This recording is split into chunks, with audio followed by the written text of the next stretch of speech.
aku harus tinggal sama ayahku beserta ibu tiriku. Itu juga aku lebih nggak mau gitu, Haf. Jadi pilihannya itu hanya satu, kamu nikah. Jadi dia tuh bos aku di tempat kerja. Ya ketahuan deh. Jadi orang-orang banyak yang aneh ya sama pernikahan aku ya. Karena gini, Gimana nih? aku sama suamiku tuh nggak pernah saling lihat handphone.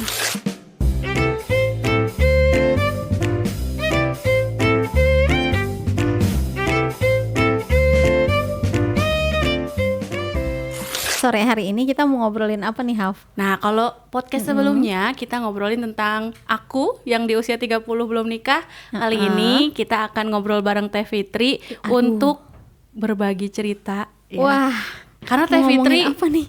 kebalikannya dari aku banget. Kalau aku belum nikah di usia 30-an, Teh Fitri justru di usia 20-an tuh udah nikah, teman-teman. Bener. Iya, sekarang udah punya anak 1. Dadah. Nah, aku mau tanya nih ke Teh Fitri yang nikah di usia 20 tahunan ya. Kira-kira apa sih kesulitannya, kenapa memutuskan menikah, dan bagaimana perjuangannya sampai sekarang ini? Alhamdulillah pernikahannya luar biasa. Alhamdulillah, Masya Allah. Mudah-mudahan seluar biasa yang Hafsah lihat ya. Amin, insya Allah. Sampai surga ya. Sebenarnya masih gak ada yang tahu ya kalau aku tuh nikah muda. Rata-rata orang tuh yang ketemu ya dikiranya aku nikahnya tuh ya umur 25, 27 gitu ya. Padahal ini baru kali ini nih ngomonginnya di sini nih. Iya, langsung semua orang tahu ya. Jadi aku tuh nikah sebetulnya belum mencapai 20 banget. Karena waktu itu tuh inget banget aku nikah di bulan April, 20 tahunnya tuh di September. Wah. Jadi kalau suami aku selalu bilangnya 19 tahun kamu udah nikah gitu. Enggak ya ada 20 gitu kan. Karena ya aduh ya Allah, zaman dulu tuh kayak nikah umur segitu teh malu sih sebenarnya. Aneh ya. Oh, zaman dulu nikah umur segitu malu. Zaman sekarang juga kayaknya kemudahan gitu. Nah, waktu itu tuh aku tuh selalu bilang ya aku nih umur 20 nikahnya. Tapi sebetulnya di 19 tahun kurang beberapa bulan ke 20 tahun gitu. Ya, 19 tahun 6 bulan kayaknya ya. 19 tahun 6 bulan waktu itu. Nah, gitu. kira-kira apa yang memutuskan Teteh saat itu nikah deh umur 19 gitu? Yang mungkin kata orang kan umur segitu tuh umur labil-labilnya ya nggak sih? Bener banget. Nah, sebenarnya mah ini ceritanya sedih, Haf. Aduh ya Allah. Sedih. Jadi aku tuh dijual. Enggak. Tisu nggak ada lagi. Jadi gini, Haf. Jadi waktu itu aku tuh kehilangan ibu aku di bulan November. Innalillahi. Nah, waktu itu aku kan lagi muda banget ya. Jadi kehilangan ibu aku di bulan November, dan tapi di bulan November itu aku udah ketemu suamiku yang sekarang gitu. Jadi dia tuh bos aku di tempat kerja. Ya ketahuan deh. Jadi teman-teman. Jadi aku pacaran sama bos aku sendiri gitu ya. Nah, dan terpaut jauh usianya gitu, ya. Hampir ya beda 10 tahun lah sama aku gitu. Nah, ketika itu udah mulai PDKT tuh, Haf, gitu. Jadi suamiku tuh udah mulai ngedeketin, pulang bareng siapa, mau dianterin atau enggak gitu. Sebenarnya saat itu aku ngerasa bahwa kayak aku nggak mikirin dulu nikah, karena waktu itu aku udah mulai daftar kuliah juga, ada beberapa beasiswa juga yang sebenarnya bisa aku pilih gitu untuk tidak menikah. Tapi saat ibuku meninggal, aku tuh ada 2 pilihan. Aku harus tinggal di Ciamis sama kakakku, dan aku nggak suka banget karena secara aku anak gaul Bandung ya. Iya ya, nggak bisa ya kalau sepi-sepi ya. Nggak bisa. Senengnya yang rame-rame harus gitu tinggal di desa gitu ya. Mm-hmm. Karena kakakku yang pertama itu PNS, jadi suami istri PNS tinggal di desa. Dan yang pilihan kedua, aku harus tinggal sama ayahku beserta ibu tiriku. Itu juga aku lebih nggak mau gitu, Haf. Jadi pilihannya itu hanya satu, kamu nikah. Jadi Papa tinggalnya nanti gitu. Udah sama suami gitu ya. Ada yang jagain. Iya, kalau kamu mau tinggal sendiri di Bandung, mau tinggal di rumah di Bandung, kamu harus nikah. Kalau kamu belum nikah, ya nggak boleh tinggal. Pilihannya 2 itu gitu. Nah, akhirnya karena aku udah mulai deket dengan si bosku ini, akhirnya aku nanya waktu itu di flyover, Aduh, di flyover lagi, aduh. Memberanikan diri untuk bertanya. Sebenarnya ini di flyover nih Hap, sambil di kendaraan gitu aku nanya, sebenarnya kita jadian gak sih gitu. Aduh, dipancing ya. Dipancing, terus, padahal mah targetnya mah pengen nikah gitu ya. iya, bener. Supaya Apa? bisa tinggal di Bandung. Bener. Terus apa? Enggak, karena takut juga ya.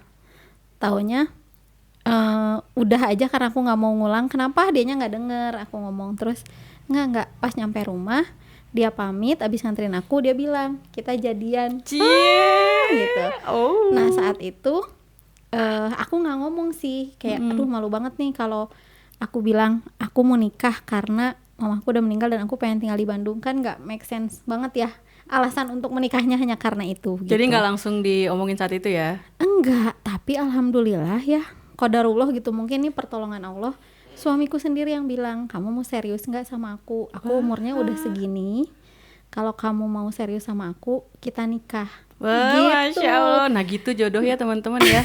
Di dalam hatinya, dalam hatinya sudah berdoa, ternyata Allah Iya, ijabah. bener, gitu. Akhirnya justru malah abangnya duluan ya yang Iya, abangnya. ngajakin untuk nikah. Abangnya duluan yang apa sih namanya ngajakin nikah, dan aku langsung bilang kayak iya mau gitu. Yes, aku tinggal di Bandung Iya. gitu nggak?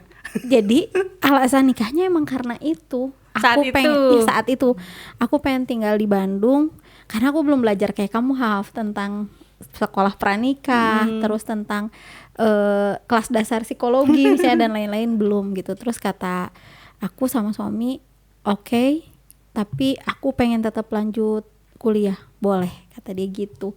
Jadi waktu itu aku akhirnya nikah dengan alasan itu ya, alasannya absurd banget ya. Karena pengen tinggal di Bandung dan gak mau tinggal di mana-mana gitu. Nah akhirnya aku nikah tuh Haf. Jadi waktu itu aku nikah sama suami itu di usia 19 tahun 6 bulan berarti. Iya, meskipun sekarang udah diakui 19 tahun 6 bulan. Apa Iya, masih pengen 20 nih? Enggak, sekarang 19 tahun 6 bulan aja deh. Tapi kalau ada yang nanya, ya 20 tahunan. Gitu sih Haf. Seru ya. Nah kira-kira nih ya, nikah muda gitu di masa yang kata orang gitu itu usia-usia masih labil, masih banyak yang belum bisa memberikan keputusan dengan matang. Betul. Gitu ya, masih proses pertumbuhan menuju dewasa kan, usia bener. 19-20 tahun. Masa-masanya main, nongkrong. Peralihan dari SMA ke dewasa lah, dunia dewasa, Dewasa awal kuliah ya? dan lain, dewasa awal, dewasa muda. Nah kira-kira selama menjalani pernikahan itu ya, dari saat itu sampai sekarang nih, Iya. kira-kira ada sesuatu nggak sih? Atau misalnya nih kan dalam rumah tangga pasti ada permasalahan, ada Betul. konflik ya kan gitu. Pasti Bahkan ada yang terus. nikah di usia lebih matang aja banyak masalahnya ya. Betul. Usia 25, 26 sampai 30 itu akan selalu ada masalah. Apalagi di usia 20 nih, aduh kayaknya menantang banget. Nah, gimana pengalaman Teteh? Nah, aku tuh ya anehnya, kayaknya nih Allah yang bimbing ya. Jadi sebelum nikah itu, aku tuh udah ngobrol sama suami, yang obrolan-obrolan itu, aku tahu setelah aku menikah bahwa kalau menikah itu nanti harus punya visi misi, tujuan, bagaimana nanti menyelesaikan konflik dan lain-lain. Tapi aku nggak tahu teorinya gitu. Tapi waktu itu aku ngobrol sama suami. Mungkin karena suamiku lebih dewasa ya, jadi dia lebih pemikirannya lebih matang gitu. Akhirnya waktu itu kita ngobrol berdua, apa ya yang akan terjadi ketika nanti kita nikah gitu. Obrolannya receh, mulai dari kayak ya udah deh gini, kalau misalnya kita ada konflik, apa yang harus kita lakukan? Apa tuh? Nah, suamiku bilang gini, kalau kita nanti ada konflik, nggak boleh ngelibatin orang lain selama kita bisa menyelesaikannya sendiri, atau selama kita bisa ngejalaninnya sendiri. Dan yang paling parah itu Haf, jadi ketika aku nikah di awal itu, kita tuh bener-bener hidup struggling berdua dengan ya uang suami yang pas-pasan gitu, dan kita tuh tinggal di Jakarta Haf. Jadi waktu itu, dari Bandung sempet pindah ke Jakarta dulu ya. Kan tadinya nikah tuh pengen tinggal di Bandung ya kan. Ternyata dikasih sama Allah yang lebih metropolitan guys. tinggal di Jakarta. Iya bener. Akhirnya aku nyobain lah naik busway gitu. Busway, Metro Mini Metro enggak sih Mini. zaman itu Dan aku Kopaja nggak ya. bisa megang pegangannya karena tinggi itu di busway. Tapi jadi dipegangin abang enggak sih? Iya. Nah saat itu aku bilang kan sama abang, oh oke, berarti harus diselesain sendiri. Iya, selesain berdua dulu. Kalau nggak bisa, baru melibatkan orang lain. Tapi selama bisa, jangan ada satupun orang tua dari kita atau dari suamiku gitu yang tahu tentang permasalahan ini. Nah itu tuh kayak perjanjian pranikah, tapi kita komit gitu sampai sekarang. Kalau misalnya ada masalah apapun, kita tidak pernah curhat atau melibatkan orang lain gitu. Misalnya kayak, duh ini nih gimana ya, gak punya uang misalnya gitu ya, atau apalah masalah apapun gitu, kita ngobrol dulu berdua gitu. Nah terus yang kedua, masalah kapan kita harus bilang pisah, itu juga diomongin Haf di awal gini. Pas ngobrol, suamiku nanya, kalau seandainya nanti, kan kita umurnya terpaut jauh 10 tahun, kalau misalnya nanti abang udah keburu tua dan abang udah gak bisa ngapa-ngapain, ibaratnya mah abang udah ada di kursi roda, kata dia gitu ya, amit-amit ya, nauzubillah, Janganlah, semoga sehat terus berdua ya. Apa yang mau Ade lakukan? Ya Ade tetap ngurusin abang lah. Masa Ade tinggalin selama pernikahan kita, abang juga memuliakan aku gitu, nge-treat aku kayak queen, ya aku treat kamu balik dengan baik gitu kan. Jadi kita tuh nggak boleh ada kata pisah selama kita berdua tuh bersepakat kalau itu tuh bukan perselingkuhan. Oke, kalau perselingkuhan mah udah pasti no lah ya. Iya, nah dan perjanjian perselingkuhan juga tuh udah diomongin di awal, tapi aku nggak tahu kenapa ya, belum tahu ilmunya, tapi waktu itu udah ngobrol gitu, padahal aku 19 tahun. Kalau perselingkuhan di antara kita yang berselingkuh itu harus yang menggugat ke pengadilan. Jadi udah pasti kalau udah selingkuh berarti komitmennya udah tercederai ya. Iya, dan nggak perlu klarifikasi, nggak perlu bilang hilaf misalnya, atau nggak perlu misalnya aduh kita coba selesaikan dulu ya, coba baik-baik dulu, itu nggak perlu gitu. Jadi udah aja langsung, pokoknya siapapun di antara kita yang sadar kita berselingkuh, berarti dia udah dengan sadar ingin menyelesaikan pernikahan itu. Dan alhamdulillah di tahun ini berarti aku menuju 18 tahun pernikahan. Masya Allah, udah lewat sweet 17-nya ternyata ya, 18 iya, tahun pernikahan. Udah 18 tahun pernikahan gitu. Jadi memang ada konflik, pasti selalu ada, masalah komunikasi pasti, karena namanya juga serumah ya. Walaupun udah lama tetap aja ada hal-hal yang tidak sepakat. Tapi yang tidak sepakat ini gimana caranya kita selesain baik-baik dengan cara ngobrol gitu. Betul. Dan aku setuju banget yang tadi Teh Fitri sempat cerita dan bilang ya, kalau ketika ada masalah dalam rumah tangga, sebisa mungkin diselesaikan dulu berdua ya, suami dan istri. Betul. Karena ada juga ya kejadian-kejadian yang mungkin dialami oleh sekitar kita, yang ketika ada masalah rumah tangga dan diceritakan ke orang lain, ada sih yang mungkin selesai dapat nasihat dan akhirnya berjalan dengan baik, tapi ada juga yang justru malah ternyata nambah masalah ya. Malah makin luas gitu, masalahnya nggak selesai, tapi malah makin runyam, padahal sebenarnya kalau diselesaikan berdua dan mau ngobrol jadi, aja, mau sama-sama ngerendahin egonya, mau sama-sama merendahkan dirinya di hadapan satu sama lain ya, bahwa kita tuh manusia yang hilaf dan banyak salah, pasti terselesain gitu. Nah, itu juga. Apalagi sekarang mah banyak kan tempat curhat-curhat yang malah ngomporin gitu kan, malah nggak bener. Dan di zaman aku dulu tuh tidak se-booming sekarang, konselor pernikahan, psikolog gitu masih tabu banget lah. Kalau sekarang kan alhamdulillah ada Sintesa ya, yang bisa bantuin kalian kalau ada masalah tuh buat ngobrol secara profesional di sini gitu. Betul, yang mungkin ada masalah-masalah yang belum bisa atau tidak bisa diselesaikan berdua, bisa dengan bantuan profesional. Jadi nggak sembarang cerita ke orang ya, misalnya nggak sembarang cerita, tapi bisa dibantu oleh konselor-konselor atau psikolog ya terkait tentang pernikahannya teman-teman, supaya bisa dapet jalan keluar atau solusi yang memang fokus ke solusi gitu ya. Betul. Gitu. Wah, seru banget ya. Luar biasa. Perjuangannya 18 tahun teman-teman. Udah menikahnya. Ya Allah. 18 tahun aku kerja kayaknya ya. Iya. Dan ini ternyata ketika semuanya diobrolin di awal, disepakati di awal, itu tuh meminimalisir konflik yang terjadi. Karena misalnya kita tahu nih apa yang abang nggak suka nih, abang nggak suka berhutang misalnya gitu.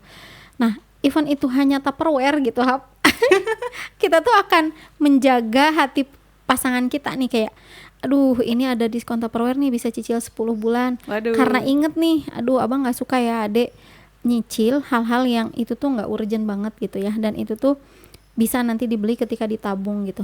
Nah, akhirnya enggak jadi nanti belinya kalau ada uang aja gitu, enggak dicicil, karena kita udah saling terbuka satu sama lain di awal gitu, kita maunya gimana. Itu meminimalisir banget konflik kedepannya sih gitu. Iya, nah itu yang sebenarnya jadi rencana aku dan yang udah aku omongin juga ya di podcast sebelumnya, kalau aku tuh pengen punya suami yang mau sama keluarga, mau berhubungan, mau berkomunikasi, dan itu ternyata emang kunci dari segalanya ya. Iya betul. Gitu. Dan mungkin orang-orang banyak yang aneh ya sama pernikahan aku ya, karena gini. Gimana nih? Aku sama suamiku tuh nggak pernah saling lihat handphone. Oh. Bahkan aku tuh nggak tahu loh pin handphone suami aku apa, terus pin ATM-nya dan lain-lain. Ya gitu juga sebaliknya gitu. Kecuali aku minta tolong kayak, yang kenapa ya ini handphone ada gini-gini gitu. Nah baru dia pegang, dia ambil. Tapi kalaupun dia urgent mau pinjam HP aku gitu, dia tuh pasti bilang pinjam HP-nya, bukain gitu kan, pakai finger ya, bukain. Nah itu sebetulnya salah satu dari, meskipun kita pasangan yang hidup bareng-bareng, tapi tetap ada privacy masing-masing, yang itu tuh sebenarnya menurut aku cara kita menghormati satu sama lain, menghargai satu sama lain, sehingga meskipun suami istri tetap ada batasan gitu. Ketika mau apa-apa tuh izin dulu gitu, nggak bisa yang langsung ambil, buka, bahkan sekedar untuk menjawab telepon. Misalnya ada telepon masuk, yang ini Hafsah nelpon gitu ya, diangkat atau gimana gitu, nggak langsung diangkat. Begitupun kalau suamiku ada yang nelpon, Dad ini, misalnya suamiku lagi di kamar mandi, Dad ini ada yang nelpon nih teman kantornya, angkat jangan, biarin dulu aja. Nah jadi nggak langsung angkat dan sampein kayak, maaf abangnya di kamar mandi ya, nggak gitu, tapi kita konfirmasi dulu seperti itu. Ya luar biasa ya. Jadi saling menghormati gitu, saling menghargai. Tapi itu kan karena Teh Fitri dan Abang itunya tinggi ya, maksudnya komitmennya tinggi dan sudah saling percaya dan memang keren banget gitu lah. Tapi gimana nih pendapat Teteh ketika ada yang banyak ya kasus-kasus yang kemarin keungkap ya, disembunyikan HP-nya tapi ternyata di baliknya ada perselingkuhan. Nah, ya. Gimana tuh Teh? Sebenarnya kan qadarullah ya, semua itu tuh atas izin Allah. Ada beberapa juga klien konseling yang sebenarnya nggak mau ngelihat sama sekali handphone suaminya, tapi tiba-tiba pas suaminya lagi tidur, misalnya dia mau nyimpen handphonenya karena takut jatuh, taunya ada chat dari seseorang masuk, kan suka ada bubble gitunya ya, bubble chatnya di display handphone tuh, terus tulisannya kangen, kan suka kebaca langsung kapan kita ketemu. Nah itu kan nggak sengaja. Nah mulai dari situ biasanya tuh langsung ke trigger tuh, dibuka, nyari pinnya, nyari tahu dan apa yang terjadi gitu. Nah sebetulnya itu kan qadarullah, mungkin Allah yang menunjukkan gitu, karena menurutku segimanapun kamu sibuk menutupi kebohonganmu, suatu hari itu akan kebuka juga gitu. Akan kebuka juga gitu. Jadi sebetulnya mau ditutupin atau enggak pasti Allah tunjukin gitu. Tapi pesennya buat para istri yang di sana, jangan sekali-kali kamu coba-coba ingin tahu, cari-cari tahu apa yang ada di handphone suami kamu tanpa ada trigger apapun gitu. Nah itu tuh malah ngebuat kita tuh jadi suuzon sama suami gitu. Kalau aku selalu berpikir gini, aku 24 jam gak akan bisa menjaga dia gitu. Nah selebihnya yang di luar kontrol aku, penglihatan aku tuh titipin sama Allah aja gitu. Ya kalaupun misalnya ada sesuatu hal yang negatif dan itu aku tidak tahu, ya aku serahin aja sama Allah semuanya, karena kita berdua udah dewasa nih, udah sama-sama komitmen 18 tahun dan tahu apa yang harus dilakukan ketika yang terjadi, kapan kita harus berpisah dan kapan enggak gitu, kapan mempertahankan hubungan pernikahannya dan kapan enggak gitu, Haf. Iya, gitu. berarti emang paling awal kuncinya di komunikasi dulu ya. Betul. Di komitmen dulu, salingnya dulu ya. Jadi ketika itu sudah tercapai, sudah saling komitmen, sudah saling komunikasinya bagus gitu ya, Betul. udah terbicarakan semuanya, rencana kedepannya, bahkan Betul. mitigasi-mitigasinya kalau terjadi Betul, sesuatu. Jadi bener-bener emang udah ada keyakinan satu Iya. sama lain ya. Iya, Jadi betul. percaya dan akhirnya Iya. baik-baik aja alhamdulillah. Baik-baik gitu. aja, alhamdulillah. Nah itu yang perlu Gitu. mungkin kita semua sadari dan kita semua lakukan ya. Betul. Kita harus berkomitmen dan menjaga komitmen itu. Iya, dan Gitu. bersepakat. Iya, meskipun di tengahnya pasti bersepakat ada lah ya konflik-konflik Ada, ya, Teh. pasti ada. Misalnya kayak, kenapa sih Dedi kan bilangnya nggak akan kayak gitu kalau ini. Tapi misalnya kan kita lihat nih hal-hal kecil. Biasa cowok-cowok kan kadang suka beli alat-alat motor nggak bilang dulu gitu ya. Padahal udah sepakat tuh dari awal. Misalnya kayak apapun nanti kita ngomong ya, kalau mau beli apapun nanti dia bilangnya, iya maaf ini sekali aja, nanti mah ngomong dulu beneran, swear gitu. Biasanya cowok gitu ya, barang-barang hobi ya, Iya. motor, bahkan ada yang suaminya mungkin Sepatu misalnya, atau gitu. hobi miara burung ya. Heeh. Beli aja burung perkutut, burung layang-layang apa itu ya.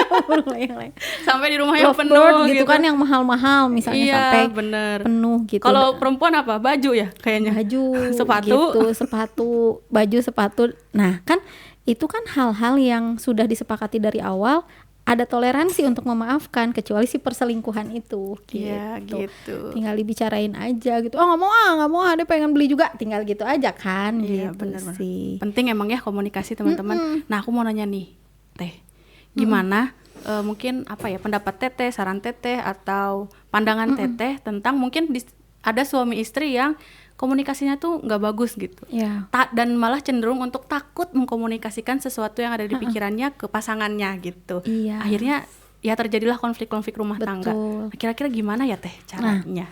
Sebenarnya ya Haf, konflik-konflik rumah tangga itu ketika misalnya aku perhatikan gitu ya, itu tuh kita tuh akan membawa masa lalu kita ke dalam rumah tangga. Makanya aku selalu bilang bahwa selesaiin dulu luka kalian di masa lalu sebelum kalian nikah. Kan aku suka bilang kayak gitu ya sama kalian gitu. Sama kalian tuh, sama Adit, sama Hafsah, sama Siti, sama Salma. Beresin dulu deh sebelum kalian nikah gitu. Karena luka itu pasti ada. Kan semua orang bilang gini, kan semua orang pasti terluka Teh. Pernah, nggak mungkin selama hidupnya nggak dilukain sama orang tua, sama orang lain.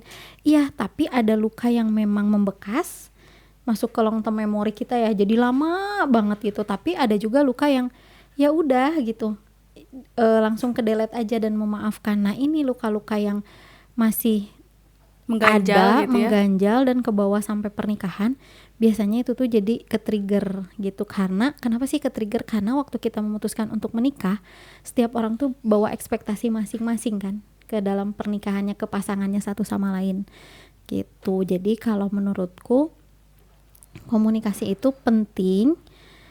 Nah, karena komunikasi itu adalah kuncinya sakinah mawaddah warahmah menurutku. Karena dalam relasi, hubungan relasi itu 99% itu komunikasi gitu, baik dengan suami, anak, temen ya, kita juga kan komunikasi. Maka harus diperbaiki dulu komunikasinya, mulai dari memperbaiki diri dulu.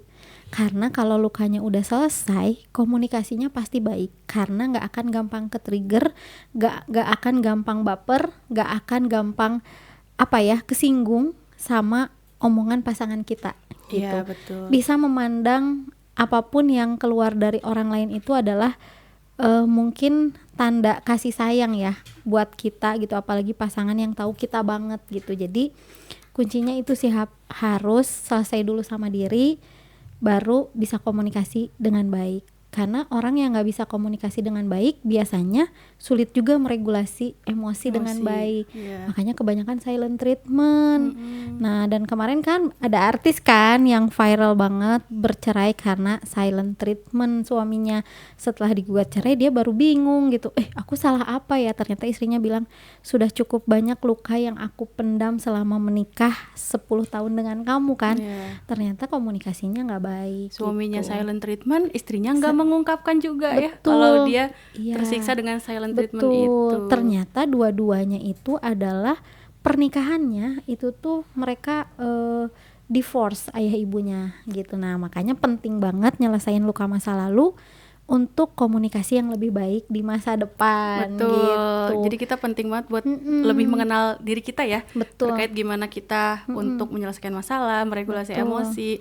Karena kalau diri kitanya udah bisa dan udah bertumbuh, berkembang untuk menyelesaikan masalah dan emosi, pada akhirnya kita juga jadi lebih bisa memahami pasangan ya. Iya, Jika betul misalnya pasangan ada trauma masa lalu, ada luka juga, pada akhirnya kita juga bisa jadi support system untuk pasangan itu ya. Dan di Sintesa tuh lengkap banget buat bantu teman-teman untuk melakukan healing atau menjadi versi terbaik dirinya. Kita bisa bantu banget di Sintesa ya Kak Hafsah ya. Iya, ada counseling, ada juga workshop inner peace ya Teh. Betul. Kemarin sudah sampai batch 3 ya. Dan yang terdekat WWB WWB nanti Januari gitu. Nah gitu Haf, pengalamanku menikah di usia muda. Jadi meskipun di usia muda ya menurut aku beautiful sih pernikahannya, alhamdulillah. Alhamdulillah, semoga nanti teman-teman semua juga pernikahannya bisa beautiful. Dan yang paling penting bisa sakinah, mawaddah, warohmah, bisa berjalan sama-sama sampai surga. Iya, together until jannah. Oke. Nah kayaknya udah mau malam ya Teh. Ya, aku mau pulang dulu. Soalnya aku pulangnya ke kampung. Aku ke Karawang coba. Iya benar. Oke deh kalau gitu obrolan 30-an di sore hari ini kita cukup sampai di sini karena Kak Hafsah mau pulang ke Karawang dan aku juga mau pulang ke kampung. Cihanjuang. Halaman berapa lupa. Jadi cukup di sini ya teman-teman. Kita simak lagi obrolan 30-an di minggu depan. Kita mau ngobrolin fenomena-fenomena tentang artis yang lagi hits. Waduh, seru nih ya. Tapi kita nggak cuma gosip ya. Enggak dong. Tapi kita ambil hikmahnya, Betul. kita ceritakan dan kita bisa ambil hikmah apa nih buat pengalaman kita ke depan dan buat ke depannya. Oke. Ya, terima kasih banyak teman-teman Sintesa. Assalamualaikum. Assalamualaikum.